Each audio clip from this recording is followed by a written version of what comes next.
Welcome to Bible Fiber, where we are encountering the textures and shades of the prophetic tapestry in a year-long study of the 12 minor prophets. I'm Shelley Neese, president of the Jerusalem Connection, a Christian organization devoted to sharing the story of the people of Israel, both ancient and modern. This week we are studying Zechariah 6. Zechariah 6 provides the 8th vision in the sequence. The final vision concludes with what biblical scholars call a prophetic sign act, a real-life action on the part of the prophet that symbolizes a divine revelation. Chapter 6 upholds the major theme of all Zechariah's visions, the restoration of Judah and construction of the temple. The vision opens with the prophet looking up and seeing 4 chariots coming out from between 2 mountains of bronze. Colored horses, red, black, white, and dappled, pull the chariots. Zechariah asks the messenger for the meaning of the horses. The messenger explains that the chariots are the 4 winds of heaven going out from the presence of the Lord. The elements of commonality between Vision 8 and Vision 1 signal to the reader that the last vision is the bookend to the first.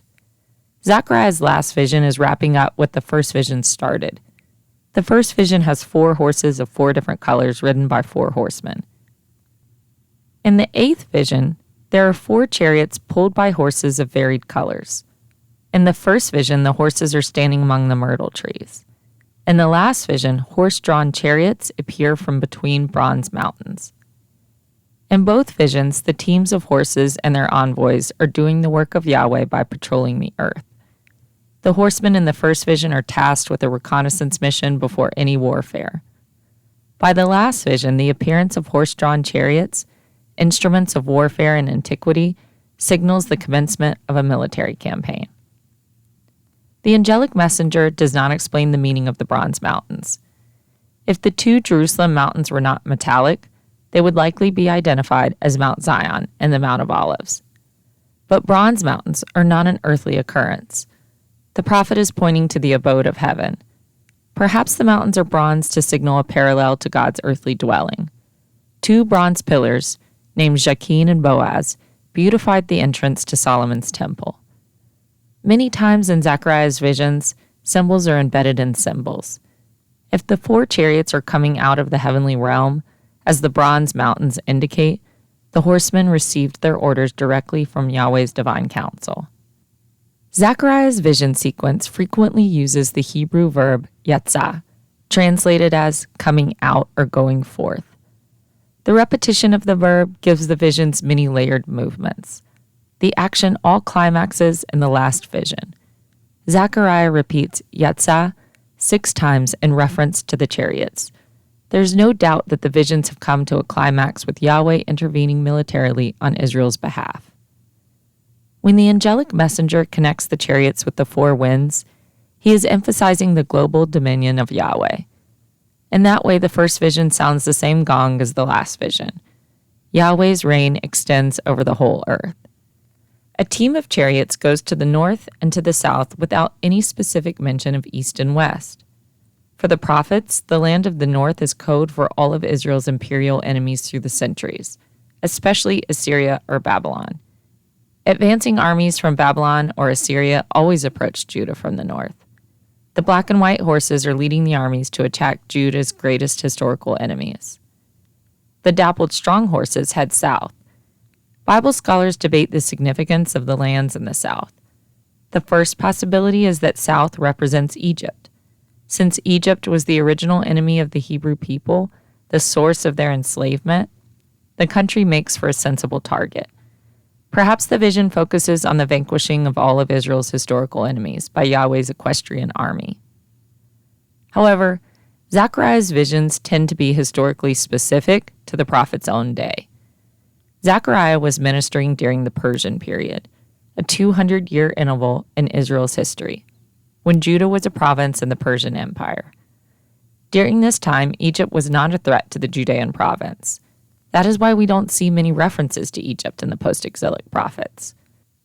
The other possibility is that Zechariah has the trauma of his post-exilic audience in mind.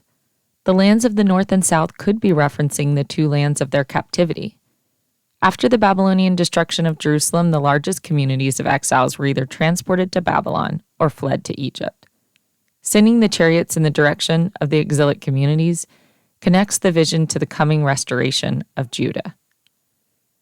The eighth vision concludes with the presumption of military victory. The messenger declares that the chariots in the north country have set Yahweh's spirit at rest. Another way to translate the passage is that the chariots have appeased God's wrath. In the first vision of the horsemen, Yahweh declared that the carefree nations would pay for destroying Jerusalem.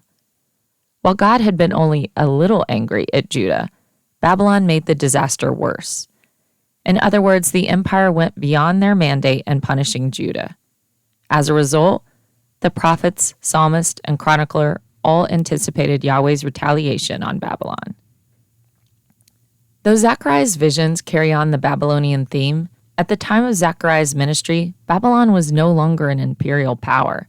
That honor had passed to the Persian Empire. By the time Zechariah began having visions, Persia had been the dominant force for 20 years. So why are his visions peppered with predictions of the divine punishment of Babylon as if it had not happened? Though the Persians subdued the kingdom of Babylon in 538 BCE, King Cyrus did not eradicate Babylon. Instead, he allowed Babylon to continue as a Persian province. Around the time of Zechariah's visions, in the second year of King Darius, Babylon was trying to make a comeback, rebelling twice against the empire to overthrow Darius. When Darius put down the rebellion of Babylon, near the beginning of his reign, he did so more decisively and violently than any of the other challenges to his throne. Putting the vision in its immediate historical context, Zechariah's portrayal of the chariots bringing peace to the north is most likely his declaration that Yahweh is the source behind Darius's final victory over Babylon. By his second year, Darius had already inflicted punishment on Babylon. The vision is an explanation of the historical reality and a recognition that Yahweh is responsible for Babylon's collapse. The Persian army, like the 4 chariots, were doing Yahweh's bidding, even if they didn't realize it. The prophets interpret every historical event as an act of God. The prophet Isaiah attributed King Cyrus's initial overthrow of Babylon to the hand of Yahweh. Addressing Cyrus, Isaiah assured the Persian king, "I will go before you and will level the mountains. I will break down gates of bronze and cut through bars of iron." Before Zechariah's ministry, the major pre-exilic prophets had already normalized this way of speaking about foreign, even godless leaders who Yahweh strengthens to fulfill his will. Indeed, once King Darius squashed the Babylonian rebellions, peace spread throughout the region, giving the returnees the quiet they needed to rebuild the temple. Only with regional peace secured could the post-exilic leaders like Joshua and Zerubbabel move forward with rebuilding Jerusalem, the temple, and their nation. Zechariah 6 nicely synthesizes all 8 of the preceding vision reports. After the reconnaissance mission in Vision 1, the 6 intervening visions encourage the returnees to repent, return to Yahweh, and pursue obedience. In the last vision, God takes the credit for setting things right on the world stage by fully punishing Babylon. The post-exilic community has the green light to move forward. Babylon's defeat was the promised sign for all the exiles to return. With the conclusion of the last vision, Yahweh asked Zechariah to carry out a symbolic action. Prophetic sign acts pop up frequently in the major and minor prophets. They are the prophet's version of immersive theater with object lessons. For example, Ezekiel built a miniature Jerusalem out of clay and laid siege ramps around it like a toy soldier setup. Isaiah preached naked for several years, and Hosea had to marry a woman with a reputation for cheating. Zechariah's sign act is to visit 3 exiles who have recently returned from Babylon: Heldiah, Tobijah, and Jedaiah. The return of the 3 exiles, none of them who are known historically, foreshadow the return of all those who are far off. The exiles arrived with silver and gold offerings, most likely the result of a collection taken up from the Jewish diaspora in Babylon. The book of Ezra gives several accounts of donations coming in from Persia to the Jewish temple. In some cases, those donations came from the Persian treasuries. In other cases, it was Jewish exiles sending free will offerings for the temple. Either way, the temple priests were accountable for guarding and inventorying all the donations. The generosity of Babylon's exiles echoes a similar collection of free will offerings that occurred centuries before, after the exodus from Egypt. When Moses commissioned the tabernacle, he held a public collection for precious materials. The former slaves gave spontaneously and generously to the point that Moses had to call off the donation drive because he had a surplus. Perhaps Zechariah hopes that once again, God will move the hearts of the people, so Zerubbabel's temple has a similar outcome. Zechariah goes with the men to the home of Josiah.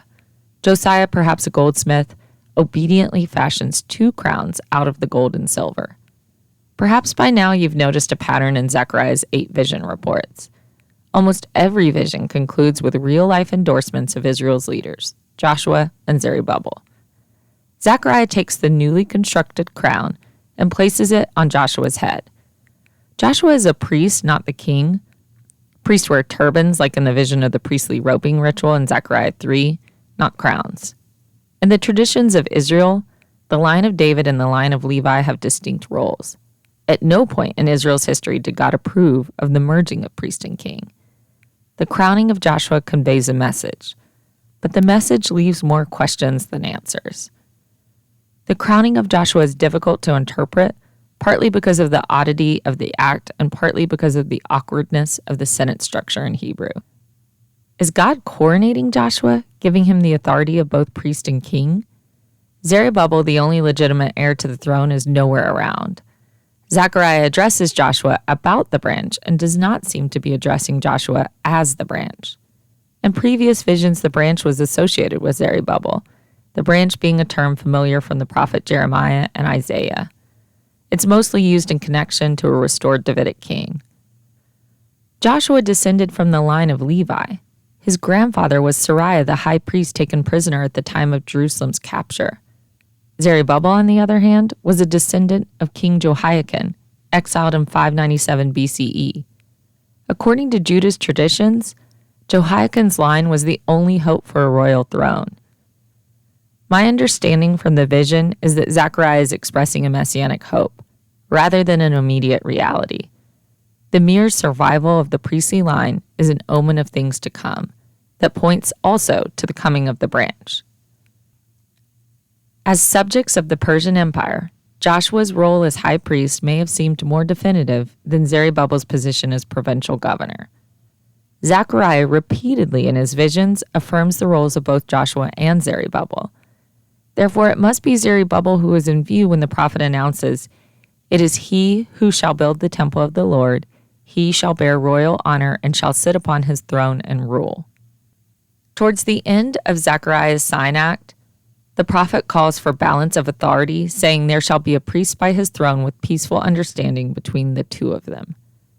The book is not promoting the immediate priestly takeover of the royal position. In the past, the prideful King Uzziah tried to usurp the role of priest. God was so disgusted with the arrogance of the act that he afflicted Uzziah with leprosy. Zechariah's visions should halt any temptation to combine the role of priest and king. The peaceful understanding between Joshua and Zerubbabel is most likely an endorsement of their separate but complementary roles. Joshua is responsible for the religious affairs of the community, and Zerubbabel oversees the civil affairs. In Zechariah's final declaration, he repeats the promise that the exiles will return to rebuild the temple. But the fulfillment of the prophecy is contingent on their obedience to the voice of the Lord. The sign act ends with the command to place the crowns inside the soon-to-be-built temple as a memorial. Only with this direction do we confirm that Joshua is not meant to wear the royal crown. Instead, the exhibited crowns are a tribute to the obedient of Judah. Zechariah's sign act, as a conclusion to his visions, is an expression of the hope that is to come. The temple is not complete, and already 2 expensive crowns are endowed with spiritual symbolism destined for the sanctuary. Join me next week in reading Zechariah 7. The prophet doesn't mention Joshua or Zerubbabel again for the rest of his book, but he does have more to say about the need for covenant renewal. Thank you for listening, and please continue to participate in this Bible reading challenge. For all of the biblical references each week, please see the show transcript on our blog or by signing up for our emails at thejerusalemconnection.us. I don't say all the references in the podcast, but they are all in the transcript. Send me a message, I'll respond. Bible Fiber is available on YouTube or wherever you listen to your podcast.